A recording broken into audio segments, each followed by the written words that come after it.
Merci.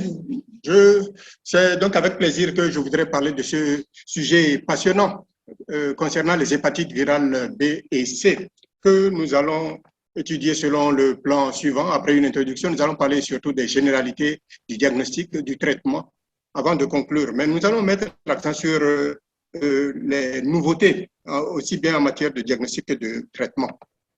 On n'arrive pas à voir si vous pouvez mettre un diaporama. On n'arrive pas à bien lire parce qu'il y a une partie qui est en diaporama. C'est parfait. Est-ce que ça va un peu mieux? Oui, c'est mieux.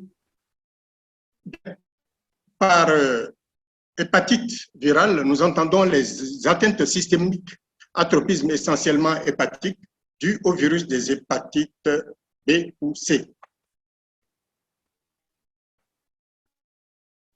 Pourquoi nous en parlons? Nous en parlons parce que c'est un sujet qui a un intérêt d'ordre épidémiologique. La fréquence est élevée partout dans le monde, surtout dans les pays en développement, particulièrement en Afrique subsaharienne, mais on assiste à un déclin depuis quelques années. Ça fait partie donc des conséquences positives des vaccinations contre le virus de l'hépatite B. L'intérêt d'autres diagnostics, parce qu'il y a de nombreux progrès qui ont été réalisés dans le cadre de la biologie moléculaire et il y a actuellement de nouveaux marqueurs, surtout dans l'infection par le virus de l'hépatite B, que ce soit sur le plan diagnostique que sur le plan évolutif. L'intérêt d'autres pronostics, parce que quand on parle d'hépatite chronique B ou C, le risque, la crainte, la hantise est le carcinome hépatocellulaire via la cirrhose. L'intérêt en fin d'ordre thérapeutique parce qu'il y a apport de nouvelles molécules antivirales dans le traitement des dites. Ce serait intéressant pour mieux comprendre ce que nous allons dire, de faire un rappel de virologie sur le virus de l'hépatite B d'abord, qui a une enveloppe, qui a une capside, un ADN et puis l'ADN, la polymérase virale. Et, on y retrouve les régions pré-S, le gène S, le gène X, le gène P, qui vont jouer, entre autres, pour l'antigène HBS, l'antigène de surface. C'est positif. Ah ouais, c'est pas trop mon atteint.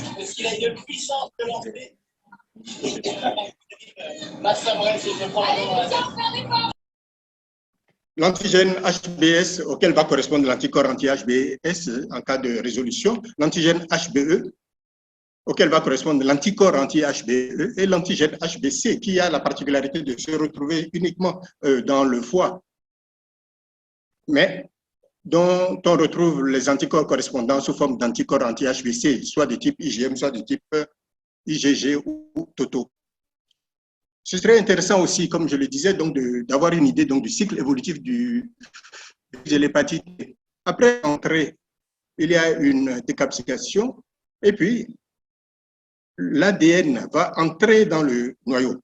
Une fois que l'ADN du virus de l'hépatite B entre dans le noyau, il va avoir deux destinations.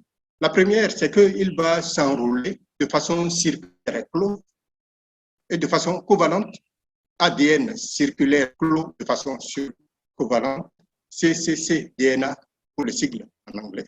C'est une forme de résistance du virus et comme nous allons le voir, si on a de la peine à guérir de l'hépatite B, c'est à cause donc de ce ADN clos super enroulé de façon covalente. Par la suite, il y a une transcription de l'ADN en ARN. D'abord, l'ARN pré-génomique, génomique ARN. Les ARN vont sortir du noyau, il y aura une translation, une encapsidation, et puis il y a deux voies, une transcriptase inverse, et le cycle peut recommencer. Et à partir donc de la capside, on peut avoir un enveloppement du matériel et puis une sortie d'un nouveau virion.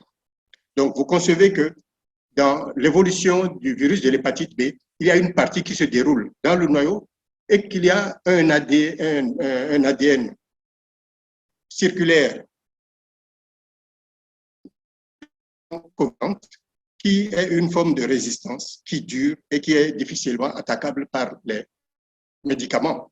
On conçoit dans ces conditions qu'actuellement, les médicaments actuellement en cours sont ceux qui s'attaquent à la transcriptase inverse, alors qu'actuellement, les recherches se font pour inhiber l'entrée du virus dans la cellule pour lutter contre l'oxydation. Il y a des recherches qui se font pour lutter contre l'ADN CCC, des recherches à ce niveau, etc. Nous allons voir ça dans les détails. Toujours en matière de virologie, il y a les marqueurs classiques, les anticorps anti-HBC de type IgM qui signent une infection récente, les anticorps anti-HBC totaux qui signent un contact avec le virus de l'hépatite B, que le contact soit actuel ou passé, l'antigène HBS qui est antigène de surface qui signe que la personne chez qui s'est retrouvée est infectée ou infectante. Par contre, l'anticorps anti-HBS, c'est l'anticorps anti-antigène de surface qui peut signifier que la personne est ou immunisée. Quant à l'antigène HBE, sa présence signe une réplication active avec une charge virale élevée, une forte transmissibilité, seulement chez le sujet qui a un virus sauvage. Ce n'est pas valable pour le sujet qui a un virus mutant, on appelle les sujets antigènes HBE, et c'est à la base d'une nouvelle classification que nous allons détailler par la suite. Et puis, à l'antigène HBE correspond l'anticorps anti-HBE, qui est souvent dû à l'émergence de mutants précorps ou corps et la transition vers une maladie chronique antigène HBE négative. À ces marqueurs classiques, il y a actuellement de nouveaux marqueurs. Des marqueurs récents du virus de l'hépatite B, actuellement, au-delà donc du dosage qualitatif de l'antigène, il y a le dosage quantitatif. Et on cherche à savoir, mais est-ce que c'est supérieur à 1000 unités internationales, ou bien inférieur? Quand c'est inférieur, c'est prédictif d'un portage inactif du virus de l'hépatite B. Et c'est utilisé donc dans les algorithmes de traitement, surtout dans le suivi. On est en train donc de faire doser l'antigène HB petit c de l'activité transcriptionnelle, donc HBCR. Et ça évalue l'activité transcriptionnelle de l'ADN clos circulaire de façon covalente, dont nous avons parlé. Et puis l'ARN, le virus de l'hépatite B. Donc, les deux derniers éléments font partie de la recherche et ne sont pas utilisés en pratique courante. Par contre, l'antigène HBS quantitatif est de plus en plus utilisé pour les raisons que nous allons voir par la suite. Ce qui concerne l'hépatite C, il y a une enveloppe avec des glycoprotéines d'enveloppe, une capside et puis l'ARN du virus de l'hépatite C. Et le cycle évolutif fait intervenir la fixation, l'endocytose, la fusion et la décapsidation, la traduction et la maturation des protéines, la réplication, ensuite l'assemblage dans l'appareil de Golgi, la libération de la cellule. Ce que nous pouvons remarquer, c'est que le cycle évolutif du virus de l'hépatite C ne passe pas par le noyau. On conçoit que le traitement puisse être beaucoup plus facile. Et c'est la raison pour laquelle actuellement, en 3 mois, on peut guérir de l'hépatite C, alors que nous ne parlons pas encore de guérison pour l'hépatite B. Voici encore le structure génomique du virus de l'hépatite C. Et on a des protéines structurales et des protéines non structurales. Et c'est surtout sur ces protéines non structurales que les médicaments agissent en inhibant les protéases. Et le nom, c'est Prévir. Donc, vous allez entendre de Caritagravir, Glycaprévir, Grazoprévir, Oxylaprévir. Ou bien, lorsque les médicaments s'attaquent aux structurantes NS5A, on va parler donc des inhibiteurs NS5A. Le nom se termine par Asvir, surtout Ledispaspvir et Velpatasvir. Et puis, il y a les inhibiteurs de la polymérase dont le nom se termine par Ubir, Sofosbuvir, Dababuvir. Un mot de la physiopathologie. Une fois que le virus entre dans le corps, il va surtout dans le foie, sa zone de prédilection. Il a aussi un tropisme pour les lymphocytes, nous allons voir ça tout à l'heure, et il déclenche une réaction immunitaire. Cette réaction immunitaire déclenchée par l'organisme a pour but de détruire la cellule infectée. Mais cette réponse peut être excessive il y a une destruction des cellules infectées, mais aussi une destruction des cellules non infectées. Ça va aboutir à une hépatite aiguë grave. Parfois, la réponse immunitaire est suffisante et ciblée. Il y a une destruction de la quasi-totalité des cellules infectées par le virus de l'hépatite B. Et là, on aboutit à une hépatite aiguë commune, résolutive. C'est la forme commune qui est retrouvée dans 90% des cas. Parfois, la réponse immunitaire est insuffisante. On aboutit à une hépatite chronique VHB ou VHC ou VHD, une hépatite chronique, donc avec des transaminases élevées. Et dans certains cas, la réponse immunitaire est absente. On a un portage chronique de ces 10 virus. L'histoire naturelle donc, du virus de l'hépatite B se conçoit de la façon suivante: après une infection aiguë, une guérison, mettons guérison, parce que c'est beaucoup plus une rémission, parce que comme nous allons le voir, avec l'ADN CCC, il est difficile de parler de guérison. Mais la rémission est obtenue dans 5% des cas chez les nouveau-nés parce que leur système immunitaire est immature et 90% chez les adultes qui sont immunocompétents. À la suite de l'infection aiguë, chez 10% éventuellement des adultes immunocompétents, il y a une infection chronique qui a 3 voies: une tolérance immune, ou au cours de laquelle, par exemple, le virus est laissé libre cours à lui-même, le système immunitaire ne réagit pas, c'est la tolérance. Ou bien, il y a une phase au cours de laquelle le système immunitaire réagit, mais de façon imparfaite, donnant une hépatite chronique. Antigène HBE ou bien au virus mutant précoce, antigène HBE. Ça va aboutir, dans certains cas, à la cirrhose, puis au carcinome hépatocellulaire. La troisième hypothèse est celle d'un portage inactif, mais cet état peut aboutir à une réactivation, et la réactivation va encore aboutir à l'hépatite chronique qui peut aller au niveau du cancer. Donc nous voyons que quels que soient les modes, l'infection chronique B peut aboutir soit à la cirrhose, soit dire que par les autres voies au cancer, au bout de 15 à 30 ans d'évolution. Quant à l'histoire naturelle du virus de l'hépatite C, c'est beaucoup plus simple en général. Après une infection aiguë, 30% aboutit à la guérison. Hépatite chronique dans 70% des cas, et dans 20% des cas, on a une cirrhose. Et chez ceux qui ont une cirrhose, l'évolution vers le carcinome hépatocellulaire se fait dans 3% par an. La cirrhose peut se décompenser sur le mode d'une insuffisance hépatocellulaire, encéphalopathie hépatique ou d'une hypertension portale lorsqu'il y a une rupture de varices œsophagienne. Mais nous disions aussi qu'il y avait un tropisme des virus des hépatites B et C pour les lymphocytes. Et donc, c'est ce lymphotropisme qui l'épidémie, puis l'arite et puis les lymphomes.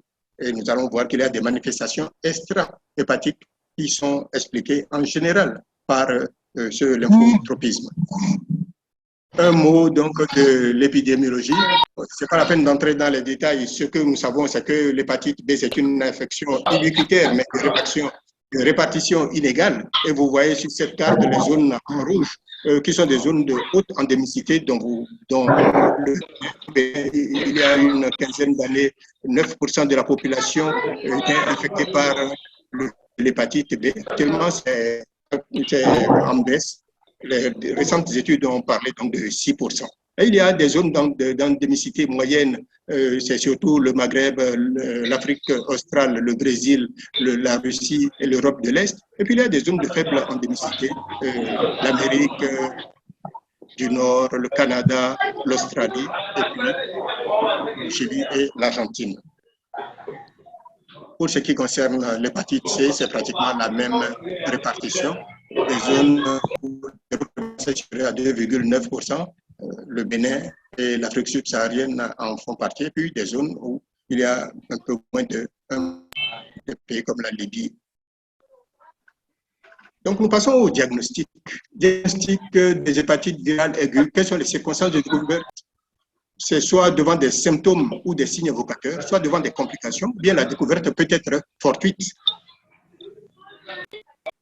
Quels sont les éléments du diagnostic? La présomption est clinique ou biochimique. Nous insistons sur l'élévation des aminotransférases. l'hépatite qui est des aminotransférases. Maintenant, cette hépatite peut être due à l'alcool, due au toxique, due aux micro-organismes. Et donc, la certitude est sérovirologique. Et donc, pour entrer dans les détails, on s'attend à ce que les alertes soient élevées. Et l'élévation peut aller jusqu'à plus de 10 fois la normale. Qu'il y ait une cholestase. Par cholestase, nous entendons élévation des phosphatases alcalines et des gamma-glutamyl transpeptides plus de 2 fois la normale. Donc, devant incubation, syndrome pré-ictérique, ictère, résolution et élévation des aminotransférases, on pense à une hépatite. Mais pour prouver qu'elle est virale, il faut faire la sérovirologie. Dans ce contexte du diagnostic comme d'âge, quels sont les éléments qu'il faut rechercher pour ce qui concerne l'hépatite B? Dans un premier temps, il faut demander l'antigène HBS, il faut faire l'anticorps anti-HB petit c, et puis doser l'anticorps anti-HBS. Dans l'hépatite virale aiguë, l'antigène qui est positif, l'anticorps anti-HBC de type IgM qui est positif parce qu'il s'agit d'une infection aiguë, l'antigène HBE qui est positif, et si on dose l'ADN du virus de l'hépatite B est positif. Sur le B peut se greffer l'infection par le virus Delta. L'antigène HBS est toujours positif. Les anticorps anti-delta sont positifs de type IgM et les anticorps l'ARN du virus de l'hépatite D est positif. Quand il s'agit d'une infection par le virus de l'hépatite C, l'anticorps anti-VHC est positif, l'antigène VHC est positif. Nous mettons un aspect d'antigène parce qu'on n'en parlait pas jusqu'à un passé récent, mais on s'est rendu compte que dans les pays où on ne peut pas doser facilement l'ARN du virus de l'hépatite C par PCR, on peut éventuellement faire appel à l'antigène du virus de l'hépatite C. Il y a une infection, que cette infection est aiguë. Pour ce qui concerne les hépatites chroniques, c'est la même démarche. Et quand nous parlions donc de manifestations, il y a des manifestations extra-hépatiques. Nous parlions de lymphotropisme, dont certaines ont une association certaine avec la fatigue chronique, le syndrome de Sjögren, la lymphoprolifération, la porphyrie cutanée, les glomérulonéphrite membrano-prolifératives, les vascularites cryoglobulinémiques, les hépatites inflammatoires. Et puis, parfois, il y a des associations qui sont décrites comme possibles. Ce n'est pas certain que ce soit dû au virus de l'hépatite C. C'est la dépression, c'est les ulcères de cornée, les dysthyroïdies, le lichen plantar, les fibroses musculaires, le diabète de type 2, les vascularites et puis la thrombocytomie auto-immune. Voici quelques images donc, de manifestations cutanées extra-hépatiques du virus de l'hépatite B, qu'on peut aussi retrouver dans le virus de l'infection par le virus de l'hépatite B. Quels sont les marqueurs sérologiques du virus de l'hépatite B? En cas d'infection aiguë, l'antigène HBS est positif, l'anticorps anti-HBC du type IgM est positif, l'anticorps anti-HBC est positif total, et puis l'antigène HBE aussi est positif. En cas de guérison, l'antigène est négatif, c'est les anticorps anti-HBS qui sont positifs et les anticorps anti-HBC qui sont positifs pour marquer qu'il y a eu un contact avec le virus de l'hépatite B. Dans l'hépatite chronique B, l'antigène, il y a deux catégories, antigène HBE positif et antigène HBE négatif. Dans les deux cas, l'antigène HBS est positif, les anticorps anti-HBC sont positifs et l'antigène HBE est positif dans la première catégorie et négatif dans la deuxième catégorie. Dans le portage inactif, on constate que l'antigène HBS est positif, l'anticorps anti-HBC est positif et l'anti-HBE est positif. Quand le sujet il est vacciné, il y a les anticorps anti-HBS seulement qui sont positifs.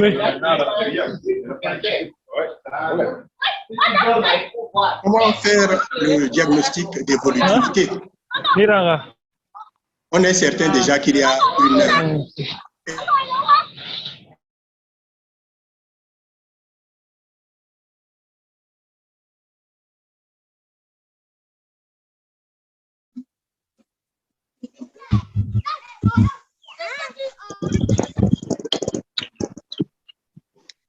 C'est la sérologie. l'antigène HBS qualitatif, est-ce que c'est positif ou négatif, mais aussi quantitatif. Comme nous insistions, actuellement, donc c'est la nouveauté. Il faut doser aussi l'antigène HBE, les anticorps anti-HBE, anti-HBC. Excusez-moi, professeur. Et puis, il faut faire la PCR. Il faut questionner le foie. D'abord, sur le plan biologique, exploration fonctionnelle hépatique par la cytolyse, la recherche d'une cytolyse, alanine aminotransférase, aspartate aminotransférase, la recherche d'une cholestase, phosphatase alcaline, gamma-glutamyl transfeptidase, nucléotidase, la recherche d'une insuffisance hépatocellulaire, baisse du TP, baisse du facteur 5, baisse de l'albumine, la recherche d'un syndrome biologique inflammatoire hépatique, augmentation des gamma-globulines. Puis, il faudrait compléter ce bilan hépatique par une échographie hépatique. Est-ce que vous continuez à nous recevoir? Oui, mais malheureusement avec beaucoup de bruit. Hein. Voilà, oui, professeur, on arrive à vous entendre. Il y a du bruit. Est-ce que c'est de ma part ou...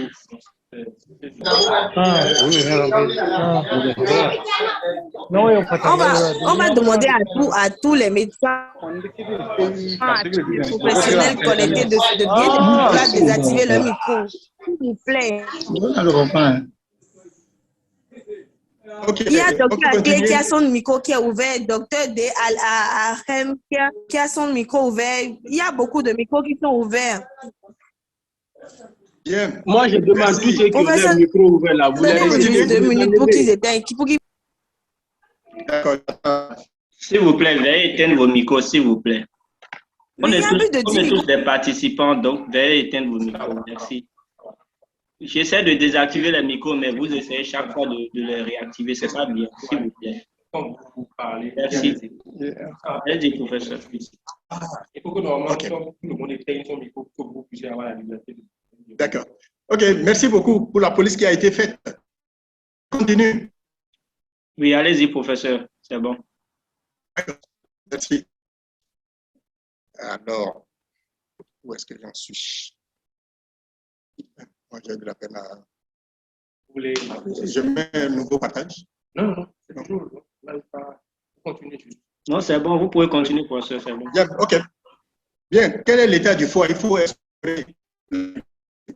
Un passé récent, c'était sous forme de méthode invasive, c'est l'histopathologie, mais on s'est rendu compte que la ponction biopsie du foie, c'est douloureux, ça peut donner des hémopéritoines et ça peut éventuellement, dans un cas sur 2000, donner le décès. C'est la raison pour laquelle actuellement, on utilise des méthodes non invasives, dont la plus simple, c'est le score APRI, sur le plan donc sérique, ASAT en nombre de fois la normale divisé par les plaquettes en giga par litre, le fibrotest et surtout le fibroscan. Vu sous cet angle, à la fin, on établit le diagnostic évolutif de l'infection par le virus de l'hépatite B. 2 catégories. Est-ce que l'antigène est positif ou bien est-ce qu'il est négatif? Et dans chaque catégorie, on va distinguer l'infection chronique de l'hépatite chronique. Comment? En dosant l'antigène HBS de façon quantitative, le plus souvent quand c'est ici dans l'infection chronique, l'antigène HBS est positif, supérieur à 1000 unités internationales. L'antigène HBE, par définition, est positif. L'ADN supérieur à 100. Les analyses sont normales. Il n'y a pas de maladie hépatique, il n'y a pas de fibrose. Et on appelait cet état l'état de tolérance immunitaire. Par contre, dans le cas de l'antigène HBE positif, l'antigène HBS est positif, l'antigène HBE est positif, l'ADN variante 10 puissance 4 et 10 puissance 7, les transaminases sont élevées, la maladie hépatique en termes de fibrose est modérée à sévère et on parlait aussi jusqu'à un passé récent donc de tolérant immunitaire. 3 catégories dans le sous-type antigène HBE négatif. Il y a l'infection chronique, l'hépatite chronique et l'infection occulte. Dans l'infection chronique, l'antigène HBS est positif, mais à un titre bas. L'antigène HBE est négatif. L'ADN est inférieur à 2000 unités internationales. Les transaminases sont normales. Il n'y a pas de maladie hépatique. On parle donc de porteurs inactifs. Dans l'hépatite chronique antigène HBE négatif, c'est la 4e colonne. l'antigène HBS est positif, vous remarquerez que l'ADN est supérieur à 2000 unités, les transaminases sont élevées, il y a une maladie hépatique. Et puis dans l'infection occulte, presque tout est négatif. Et on est étonné de voir quelqu'un qui avait l'infection par le virus de l'hépatite B, et puis bon, tout redevient normal. Jusqu'à un passé récent, on considérait que le sujet était guéri, mais en fait, il a eu une infection occulte qui peut éventuellement se réactiver à tout moment. Ce qui est capital dans le tableau que je présente, c'est qu'il faut faire la différence entre infection et hépatite, et cette différence réside dans la valeur des transaminases. Dans les infections, les transaminases sont normales, première case et troisième case. Dans les hépatites, les transaminases sont élevées et la maladie hépatique est modérée à sévère. Donc ça, c'est capital actuellement. Mais ces différents statuts que je viens de citer sont dynamiques. Une tolérance à la clairance auto-immune, aux porteurs inactifs, et puis on peut avoir un arrêt de la réplication. Est-ce que ça signifie guérison? C'est pourquoi on a mis point d'interrogation. Et puis, de l'arrêt de la réplication et de l'infection occulte, on peut encore avoir une réactivation. Donc, en gros, c'est dynamique. Et donc, tout dépend donc du système immunitaire et puis des comorbidités. Donc, on sait que quand on va traiter hépatite B ou hépatite C, on cherche à savoir si le sujet est obèse, s'il a un syndrome métabolique, s'il a aussi, s'il prend de l'alcool, parce que tout ça, ça intervient donc dans la dynamique de l'hépatite virale B surtout. Pour le diagnostic de l'hépatite C, c'est les anticorps anti-VHC, antigène VHC et puis l'ARN. Si l'ARN est positif, on a une infection par le virus de l'hépatite C. Contrairement à l'hépatite B où c'est l'antigène HBS positif qui définit l'infection, ici, l'anticorps anti-HBS, anti-VHC signifie que le sujet a eu un contact avec le virus de l'hépatite C. Est-ce qu'il a une infection active? C'est l'ARN du virus de l'hépatite C qui va le prouver, ou l'antigène VHC. Comment on fait le diagnostic différentiel? Nous allons passer rapidement à l'étape clinique, c'est le diagnostic d'un ictère, d'une encéphalopathie, d'un syndrome pseudo-grippal. À l'étape biologique, c'est le diagnostic d'une élévation des aminotransférases. Et à l'étape microbiologique, c'est le diagnostic d'une hépatite A virus. Comment faire le diagnostic de gravité? On parle de gravité dans l'hépatite virale, dans les hépatites virales aiguës, lorsque le taux de prothrombine est inférieur à 50%, le facteur 5 est inférieur à 50%. S'il n'y a pas d'encéphalopathie, on va parler d'hépatite sévère. S'il y a une encéphalopathie et que cette encéphalopathie survient, là, on parle d'hépatite fulminante. Lorsque l'ictère survient, lorsque l'encéphalopathie survient plus de 2 semaines après l'ictère, on parle d'hépatite fulminante.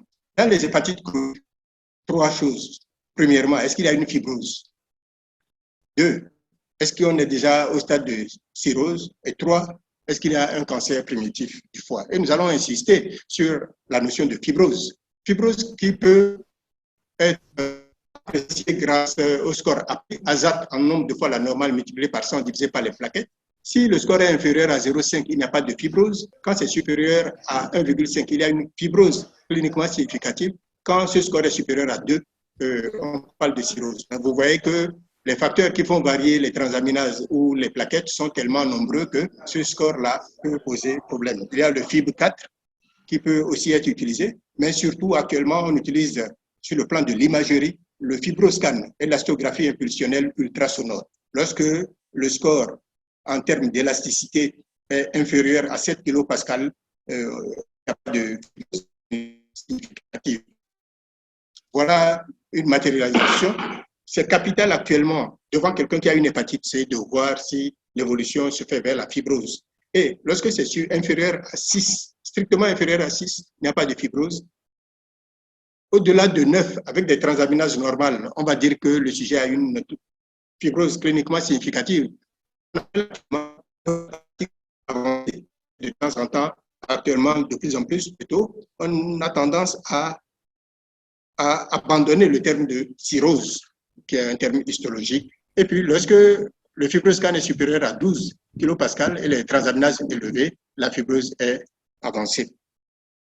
Donc, vous voyez que l'interprétation peut se faire en fonction donc, de la valeur des transaminases. Voici quelques images donc, de ponction biopsie hépatique avec des notions de fibrose et de cirrhose en bas. Quels sont les facteurs liés à la progression ils sont dus soit au virus type, génotype, charge virale, ils sont liés à l'hôte, âge supérieur à 40 ans, sexe masculin pour l'hépatite B, sexe féminin pour le virus de l'hépatite C, statut immunitaire, syndrome métabolique, antécédents familiaux de cirrhose ou de cancer. Et il y a des facteurs liés à l'environnement, consommation d'alcool, consommation de tabac, exposition à l'aflatoxine et puis présence ou non de co-infection. Donc, vous voyez que sur 2 sujets qui sont infectés par le virus de l'hépatite B ou C, l'évolution n'est pas la même puisque l'âge n'est pas le même, le sexe n'est pas le même et les comorbidités et les co-infections peuvent éventuellement faire la différence. Bien, rapidement, ce n'est pas le sujet. Pour savoir si l'hépatite est en phase grave, il faut rechercher une cirrhose sur la base donc de la présomption et de la certitude. La présomption, lorsque la cirrhose est compensée, et on peut être amené à faire un examen histopathologique, alors que dans la cirrhose décompensée, où le sujet a déjà acide, encéphalopathie hépatique ictère, ce n'est pas nécessaire de chercher à faire une ponction biopsie hépatique pour prouver qu'il s'agit d'une cirrhose. Je rappelle les critères de cirrhose que tout le monde connaît, modification du foie, signe d'hypertension portale, signe d'insuffisance hépatocellulaire, et sur le plan biologique, augmentation des gamma-globulines, signe d'insuffisance la thrombopénie. La thrombopénie a une grande valeur en hépatologie, et l'imagerie, modification du foie et des contours, endoscopie, recherche de varices œsophagènes. À l'histologie, voici ce que nous pouvons trouver. Et puis, nous allons parler du dépistage du CHC. Dépistage du CHC, c'est le sujet qui est porteur du virus de l'hépatite B. Ça doit être systématique parce que c'est la hépatite chronique et il faut le dépister chez tout porteur d'hépatopathie chronique avancée, surtout quand il y a un antécédent familial de premier degré du virus de carcinome hépatocellulaire. S'il n'y a pas d'antécédent, il y a un nouveau score qui est apparu, le score PHB. Si c'est supérieur à 10, c'est-à-dire par exemple chez un homme de 40 ans et dont les plaquettes sont inférieures à 100 gigas par litre, ou bien une femme d'âge supérieur à 70 ans avec des plaquettes ou inférieures à 60 ans si les plaquettes sont inférieures à 100 gigas. Et le se fait par échographie semestrielle et dosage de l'alpha-fétoprotéine. Vous allez me dire, mais monsieur, de quoi il s'agit, cette histoire de score PHB? Le risque de carcinome hépatocellulaire chez quelqu'un qui a l'hépatite B dépend de l'âge, du sexe et des plaquettes. Lorsque le sujet a entre 16 et 29 ans, 0 point. Jusqu'à 40 ans, 2 points. 50 ans, 4 points. Jusqu'à 59 ans, 6 points. 69 ans, 8 points. Et quand il a au-delà de 70 ans, 10 points. Sexe féminin, 0 point. Sexe masculin, 6 points. Et les plaquettes, quand c'est inférieur à 100 gigas par litre, 2. Quand c'est compris entre 100 et 100, quand c'est supérieur à 200 gigas, c'est-à-dire normal, on met 0 point. Et vous voyez que quand on évalue le risque de cancer chez quelqu'un dont le score PHB est inférieur ou égal à 9, le risque de cancer à 5 ans est de 0%. Quand le score PHB est compris entre 10 et 17, le risque de cancer à 5 ans est de 3%. Mais quand ce score est supérieur à 18, le risque de cancer à 5 ans est 17%. Vous concevez qu'un homme qui a plus de 70 ans et qui a des plaquettes inférieures à 100 gigas, il est à risque de carcinome. Comment on met en évidence un CHC? Sur un foie cirrhotique, nodule de plus de 1 cm, hypervascularité, avec les phénomènes de wash-out, soit à la TDM, soit à l'IRM, élévation de l'alpha-fétoprotéine, thrombose portale. Donc, on parle donc de carcinome hépatocellulaire. On n'a pas besoin de faire la biopsie pour parler de ce cancer, à condition que ce cancer, le carcinome hépatocellulaire survient sur un foie non cirrhotique, on a besoin de l'histopathologie pour faire le diagnostic. Il y a des algorithmes qui permettent donc de savoir si on est en présence d'un CHC ou non chez le cirrhotique. Diagnostic de gravité, donc pour nous résumer, si c'est une hépatite aiguë, ictère-encéphalopathie ou taux de prothrombine ou taux de facteur 5 inférieur à 50%, c'est grave. Ça peut être une hépatite fulminante ou fulminante. Quand il s'agit d'une est-ce qu'il y a une fibrose cliniquement significative, ou bien est-ce qu'il y a une cirrhose, ou bien est-ce qu'il y a un carcinome hépatocellulaire. Diagnostic étiologique, un mot, comme dans toute maladie infectieuse, le virus, la porte d'entrée horizontale, sexuelle, sanguine, verticale, et puis le terrain, la résidence dans un pays d'endémie, l'absence de vaccination pour ce qui concerne le B, les facteurs de risque d'infection sexuellement transmissible, facteurs de risque de transfusion sanguine. Et pour le C, c'est surtout les polytransfusés, les toxicomanes, ou bien la fréquentation des centres de santé. Ensuite, nous résumons. Pour ce qui concerne le diagnostic positif est aisé grâce à la disponibilité des examens biologiques et microbiologiques, mais l'accessibilité parfois est difficile. Le diagnostic de gravité, nous en avons parlé, le diagnostic différentiel, savoir éliminer les autres causes d'hépatite et les formes fréquentes. Le diagnostic étiologique peut être difficile. Mais ce qui est important, de là donc du diagnostic, c'est le traitement. Et nous en venons au traitement. Nous commençons par le traitement du virus de l'hépatite C parce que c'est plus simple. Et le but, c'est l'éradication virale, l'amélioration histologique, la prévention de l'évolution vers la cirrhose, la prévention de la survenue d'un carcinome en cas d'un CHC en cas de cirrhose et la réduction de la propagation de l'infection, puisque si quelqu'un est malade et il est traité, il ne peut plus contaminer une autre personne. Quels sont les principes du traitement du virus de l'hépatite C? On traite un sujet dès que la virémie est positive. On ne cherche même pas à savoir s'il y a une fibrose, quelle est l'importance de la virémie. Si l'ARN du virus de l'hépatite C est positif, traitement de l'hépatite C. Il faut combiner au moins 2 molécules. Il faut privilégier les schémas pangénotypiques parce que jusqu'à un patient récent, c'est en fonction du génotype 1, il faut choisir tel produit. Le génotype 2, il faut choisir tel produit. Actuellement, il y a des médicaments qui couvrent tous les génotypes. C'est ce qu'on appelle les pangénotypiques. La durée du traitement, 12 semaines à 24 semaines. Avec ou sans ribavirine, selon les schémas et les types de profils des patients. Quels sont les moyens?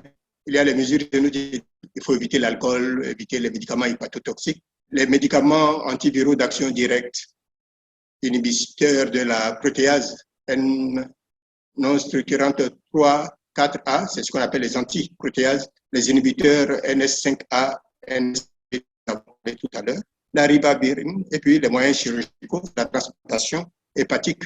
Donc, ce que nous avons vu dans les généralités, c'est encore une présentation donc, des différentes molécules qu'on utilise. Et vous constatez qu'on utilise actuellement, à base du traitement, le sofosbuvir, c'est dans la 3e colonne, les analgésiques ou nucléotidiques, et puis la 2e colonne, Pasvir et Velpatasvir. Vous aurez l'occasion donc de vous. Qui traiter? Il faut traiter tous les patients en échec de traitement. Le traitement urgent doit être envisagé chez les patients qui présentent une rose ou une cirrhose. L'objectif est de ne pas aboutir au carcinome hépatocellulaire. Le traitement doit être fait chez les sujets qui ont des manifestations extra-hépatiques cliniquement significatives en cas d'hépatite aiguë. Il ne faut pas traiter les sujets dont l'espérance de vie est limitée en raison de comorbidités hépatiques ou non hépatiques. Quelles sont les conditions pour un parcours simplifié? C'est quoi le parcours simplifié? Le médecin généraliste peut être amené à traiter l'hépatite C, à condition que le patient qui l'a présente une absence de co-infection par le virus de l'hépatite B ou absence de co-infection par le VIH, absence d'insuffisance rénale sévère, c'est-à-dire débit de filtration glomérulaire estimé inférieur à 30 ml par minute pour 1,73 m², 1,73 m², absence de comorbidité hépatique contrôlée, absence de maladie hépatique sévère, absence de traitement antiviral. C'est ça un parcours simplifié. Et ça peut être fait par le médecin de ville, par le médecin généraliste. Quels sont les schémas? Pour une hépatite C aiguë, sofosbuvir plus velpatasvir pendant 8 semaines, ou bien sofosbuvir plus daclatasvir pendant 12 semaines. Donc, le traitement de l'hépatite C, c'est simple actuellement. Quand il s'agit d'une hépatite virale C chronique, s'il n'y a pas de cirrhose, c'est sofosbuvir plus velpatasvir 12 semaines, c'est-à-dire 3 mois, sofosbuvir plus daclatasvir pendant 12 semaines. Donc, les choses se sont simplifiées. Par contre, les situations qui nécessitent une réunion de concertation pluridisciplinaire et le recours aux spécialistes. Il y a une infection entre le virus de l'hépatite C et le VIH. Là, il faut traiter d'abord le VIH, il faut privilégier sofosbuvir. Et puis, il faut tenir compte de nombreuses interactions médicamenteuses. Il y a des sites sur Internet qu'on peut être amené à questionner pour voir si le médicament qu'on introduit n'entraîne pas une interaction.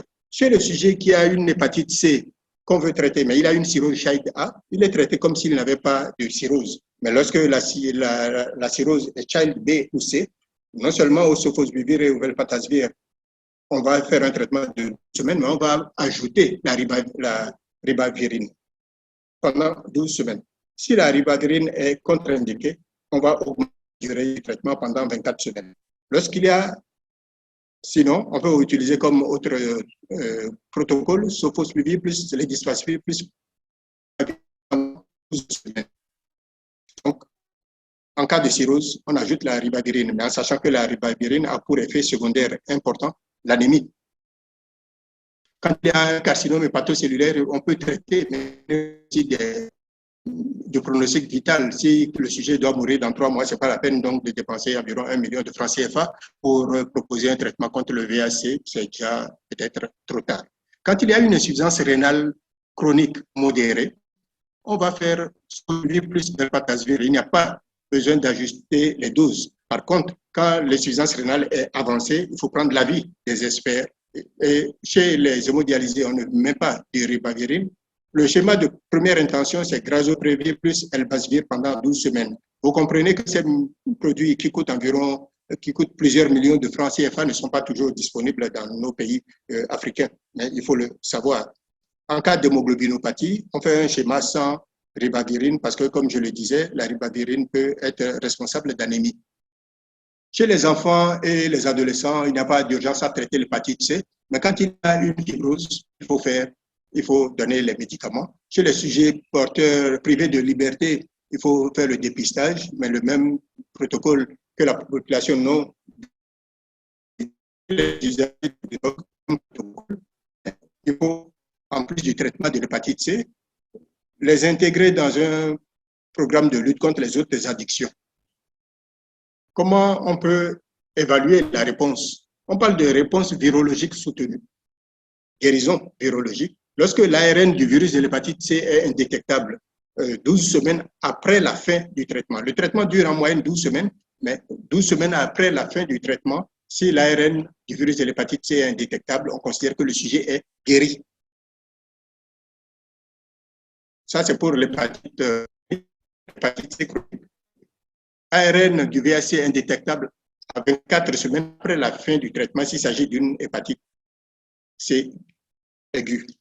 Le taux de guérison avec les antiviraux d'action directe est de 97 à 100%. Donc, ce sont des médicaments d'intérêt. Donc, on peut dire qu'on peut traiter et guérir l'hépatite C. Le problème, c'est que les coûts sont élevés. Bon, surveillance pendant le traitement, il faut surveiller l'observance, il faut dépister les effets indésirables et puis guetter les interactions médicamenteuses. Dans tous les cas, comme le remède ne doit pas être pire que le mal, on arrête le traitement s'il y a une élévation des aminotransférases à plus de 10 fois la normale. En cas d'échec du traitement, l'hépatite, il faut rechercher une mauvaise observance, des interactions médicamenteuses, un schéma non optimal, et puis il faut mesurer la charge virale à 12 et 4 semaines. Si le sujet avait une fibrose avancée, il faut continuer par rechercher par l'échographie un carcinome hépato-C. Donc, c'est assez simple pour le virus de l'hépatite C. Mais pour le virus de l'hépatite B, c'est un peu plus complexe. Le but du traitement, c'est l'éradication du virus, c'est l'amélioration histologique, la prévention de l'évolution chronique, la prévention de la survenue d'un carcinome hépatocellulaire quand il y a déjà une cirrhose et la diminution de la propagation de l'infection. Je rappelle que le carcinome hépatocellulaire sans passer par la cirrhose en cas d'infection par le B. Quels sont les objectifs? L'objectif principal du traitement contre l'hépatite B, c'est l'indétectabilité à long terme de l'ADN. L'objectif pertinent, c'est la perte de l'antigène HBE avec ou sans séroconversion chez les sujets qui sont porteurs de l'antigène HBE. L'objectif complémentaire, c'est la normalisation des ALAT. Et puis l'objectif optimal, l'idéal, c'est la perte de l'antigène HBS avec ou sans séroconversion, anticorps anti-HBS. Vous voyez que ces objectifs sont parfois difficiles à atteindre, surtout l'objectif optimal. Les moyens, c'est les mesures génodiététiques, éviter l'alcool, les moyens médicaux, les moyens chirurgicaux, c'est la transplantation hépatique. Bien, ce serait intéressant donc de se poser la question de savoir mais, quelles sont les molécules disponibles. Il y a des médicaments qui agissent directement sur le virus et qui sont déjà approuvés, qui sont déjà utilisés. C'est les inhibiteurs de la polymérase là-dessus. Et il y a des médicaments qui visent à augmenter le système immunitaire, à améliorer l'activité du système immunitaire, c'est l'interféron, c'est approuvé. Et il y a des médicaments qui essayent donc de voir comment on peut renforcer l'hôte, les moyens défensifs de l'hôte. Il n'y en a pas encore d'approuvé. Et il y a actuellement donc des médicaments dans le pipeline qui sont en cours de développement, les inhibiteurs d'entrée. Et pour ce qui concerne les analogues, pour ce qui concerne le traitement contre l'hépatite B, en 91, on utilisait l'interféron, en 98, la lamivudine, en 2002, la défovir, en 2005, le PEG interféron et l'antécavir, en 2006, la telbuvudine et en 2008, le tenofovir. Rappelons que tous ces médicaments étaient utilisés dans le cadre de l'infection par le virus, par le VIH, et c'est par la suite, quand on s'est rendu compte que ceux qui avaient l'infection par le VIH et qui avaient la co-infection, avaient une amélioration donc de leur état hépatique, et c'est la raison pour laquelle on a commencé à traiter en monothérapie par tenofovir, antécavir. Donc, interféron analogue. Quels sont les avantages et les inconvénients? Quand on traitement de l'hépatite B, la durée est limitée à 1 an, absence de résistance et le taux plus élevé de séroconversion. Les inconvénients de l'interféron, c'est la puissance antivirale qui est faible, la mauvaise tolérance, et il faut chaque fois faire une injection. Et parfois, dans un tiers des cas, les sujets sont obligés d'abandonner parce que la tolérance est mauvaise. Par contre, lorsqu'on utilise les analogues, la puissance antivirale est forte, la tolérance est bonne, la voie est orale. Mais les inconvénients, c'est que la durée est indéterminée. Donc, vous allez prendre du tenofovir toute votre vie durant, ça le décourage. Et ça fait partie donc des éléments du counseling que nous devons mettre en place. Il y a des risques de résistance et un taux faible de séroconversion. Donc, voici les médicaments qui sont les plus facilement accessibles dans nos pays en Afrique au sud du Sahara. Le tenofovir disoproxyl fumarate, comprimé à 245 mg, un comprimé par jour. Les effets secondaires, c'est les troubles digestifs, l'hypophosphatémie et l'insuffisance rénale. Pratiquement tous les 3 mois, nous dosons la créatinine et nous faisons le défiltrage. Et quand survient une insuffisance rénale, on est obligé donc de passer au tenofovir à la phénamide, comprimé à 25 mg, qui est compatible avec une insuffisance rénale. Le problème, c'est que si le tenofovir disoproxyl fumarate coûte environ 5 ou 6 000 francs CFA la boîte par mois, l'adafénamide coûte environ 25 000 francs CFA et n'est pas toujours disponible. Et il y a comme autre traitement l'antécavir, comprimé à 0,5, un comprimé par jour, avec comme effet secondaire céphalée, vertige, dyspepsie et diarrhée. Qui traiter? Indication.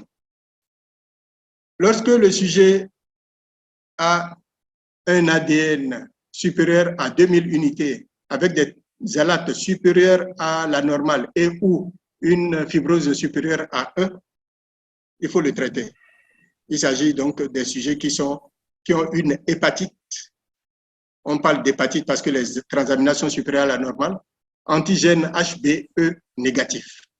Parfois, l'ADN est supérieur à 20 000, les transaminases sont supérieures à 2 fois la normale. Ce sont les sujets qui ont une hépatite antigène HBE positif. Il faut traiter aussi les sujets qui ont la cirrhose, quelle que soit la charge virale. Il faut traiter les sujets qui ont des antécédents familiaux de cirrhose ou de cancer, antécédents au 1er degré. Et puis, parfois, on peut traiter les sujets qui ont une infection par le virus de l'hépatite B, antigène HBE positif, lorsque la charge virale est supérieure à 7000, lorsque l'antigène HBE est positif, dans certains cas.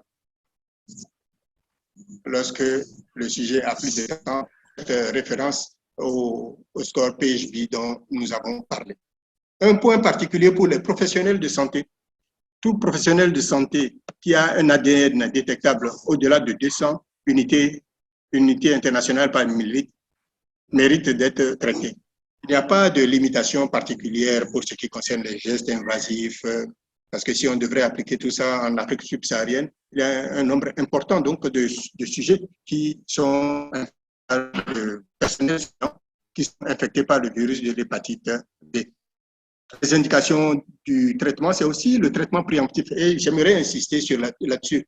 Ce sont des sujets qui ont un antigène HBS, mais positif, et qui vont bénéficier d'un traitement immunosuppresseur puissant et prolongé, ou bien d'une chimiothérapie, ou même d'une corticothérapie, même de courte durée. Donc, c'est ça, c'est un élément nouveau.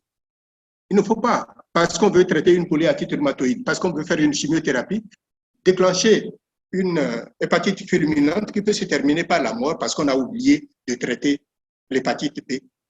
Et donc, le traitement préemptif fait intervenir soit l'entecavir, soit le tenofovir disoproxyl fumarate. On débute 7 jours avant le traitement immunosuppresseur, on continue durant toute la durée du traitement immunosuppresseur, et puis on arrête 12 mois après l'arrêt du traitement immunosuppresseur. Pour ce qui concerne les populations particulières, en cas d'hépatite virale de co-infection, si les anticorps anti-VHD sont positifs, on dose l'ARN du virus de l'hépatite D. Si c'est négatif, c'est que le sujet n'a pas une infection actuelle par le virus de l'hépatite D, on surveille l'hépatite B. Lorsque l'ARN du virus de l'hépatite D est positif, on voit la charge virale B. Si c'est supérieur à 2000, on utilise le PEG interféron. Et si l'ADN est très élevé, on peut utiliser en plus des analogues nucléosidiques. S'il y a une contre-indication à l'interféron, on va utiliser l'analogue. Et lorsque l'ADN est inférieur à 2000, on utilise le PEG interféron. Donc, ce qu'on doit retenir, c'est qu'on utilise l'interféron beaucoup plus que les analogues chez les sujets qui ont une co-infection VHB, VHD. Population particulière, c'est co-infection VIH, VHB. Il faut traiter avec un protocole contre TF ou TAF, tenofovir, disoproxyl ou anaphélamide. Quand il y a une hépatite B aiguë, en principe, on ne traite pas, mais si l'hépatite B aiguë est grave, on va donner du tenofovir. Chez les enfants, on peut utiliser l'entecavir entre 2 et 12 ans et le tenofovir au-delà de 12 ans. En cas d'insuffisance rénale, il faut utiliser beaucoup plus le tenofovir à la féramide ou bien l'entecavir. Et quand il y a des manifestations extra-hépatiques, il ne faut pas utiliser l'interféron.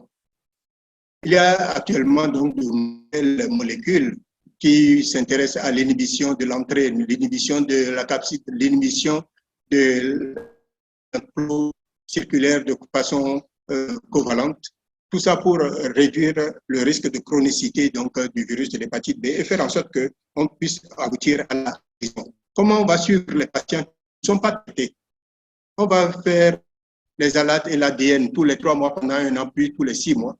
Et puis, la surveillance est plus espacée en cas d'infection par le virus de l'hépatite B, antigène HBE, si l'antigène HBS quantitatif est inférieur à 1000 unités. Donc, vous voyez l'intérêt du dosage de l'antigène HBS.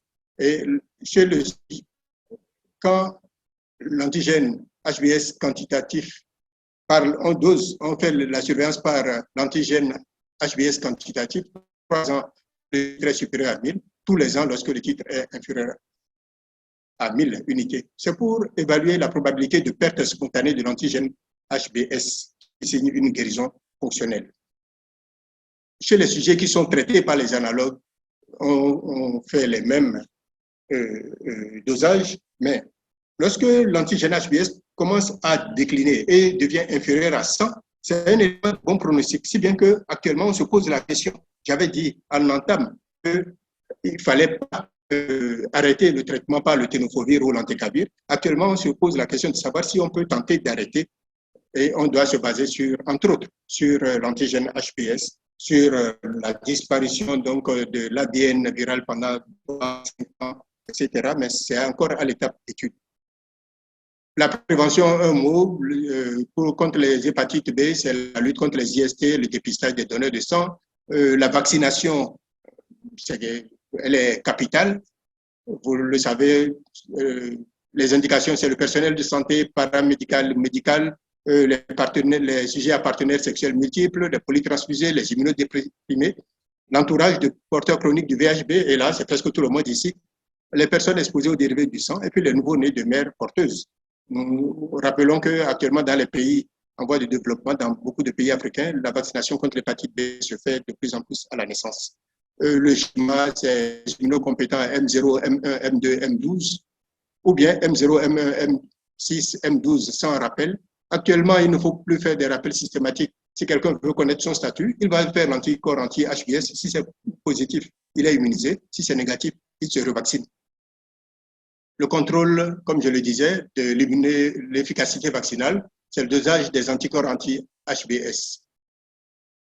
La sérovaccination chez les enfants nés de mères antigènes HBS, injection au nouveau-né en 2 points différents.